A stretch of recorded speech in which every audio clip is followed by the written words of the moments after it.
If you are of a certain age and you had relatives who lived out in the country, you recall a little house that sat behind the big house, and it was called an outhouse. Well, it was a pretty important place when you need to pay a visit. You might be surprised, though, as Rob Wiles was, that a Craftsman in Pulaski is recreating those outstanding structures for a new generation of customers.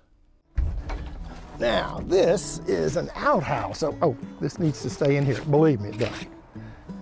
So, for you young people who don't know what this was really vital back before indoor plumbing. And if you're old enough to know what it is, you probably have an outhouse story.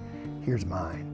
When I was a little boy growing up in Texas, lived on the farm, I was about 5 years old, and we had an outhouse out in the field out there. And I would go out there whenever nature called. And I was sitting in the outhouse, and I looked down, my feet wouldn't reach the floor. I was a young man. And I noticed this thing crawling along the floor. And I remember it had these pretty diamond shapes on the top of it. Found out later, it was a rattlesnake. Yeah, but you know, I don't think there's any rattlesnakes in here. In fact, this is not like the outhouse I remember from Texas. Oh, and there's the reason why. Gerald Young spends a lot of time in outhouses, sometimes just sitting by the side of the road. Gets attention, call it advertising. There might be a customer there. A customer for Gerald's creations as a craftsman. We call them outhouses. He calls them... It's my legacy. I'm nearly 73 years old, and I won't be here forever, but I expect when I build one of these outhouses and it goes somewhere with any care at all, it'll last 100, 150 years. Somebody's children or grandchildren, it should mean something too. And the young people, most of them don't identify with outhouses. It's got my name, it's got the number on it, it's got the picture, who made it, where it was made, and that's part of me. That represents some of my work, and I take a lot of time and clamping and pulling and putting things together, picking just the exact right plank to go at the right place.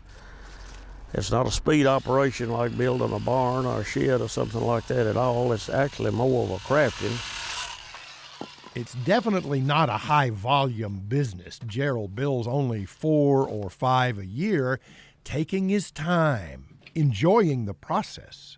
Each one you build has its own personality, if you want to put it that way, because every plank is going to have different marks, straights, knots, and it's just the enjoyment of saying, I believe I can make this prettier if I use this plank here, I do that there. It may not make any physical difference in the building at all, but I'll spend a lot of time deciding which way I'm going to go with this or that. Gerald remembers a time when outhouses were not an unusual sight, and country folks were happy to see the mailman coming. They used a Sears Roebuck catalog, and you would tear off so many pages from your Sears Roebuck catalog. Later, we got to get in the Nashville, Tennessee newspaper, so we got past the Sears Roebuck catalogs. Those pages were pretty slick, but anyway, they were free. But you would take the newspaper while you were sitting there, and you'd tear off a piece, and you'd wad it up and straight. After you'd done that for a while, it got pretty soft time you got ready to use it. Thank goodness for those memories, because they helped Gerald with his designs. I didn't have a blueprint from it. These were made out of my head from a combination of the different ones that I've seen. I've probably, of course, these have to be built for transport with extra braces and a whole lot more attention than it would be if you were just building it on the spot or to go out the road or something like that. But most of it was just from a combination of memory of the outhouses and so forth and growing up. Gerald has sold his creations across the country, some being used as outhouses, most as other things. Rick Frank bought one to put on his place, mainly because he likes the look of it. Yeah, that's a high-quality outhouse. It sure is a Gerald Young legacy outhouse.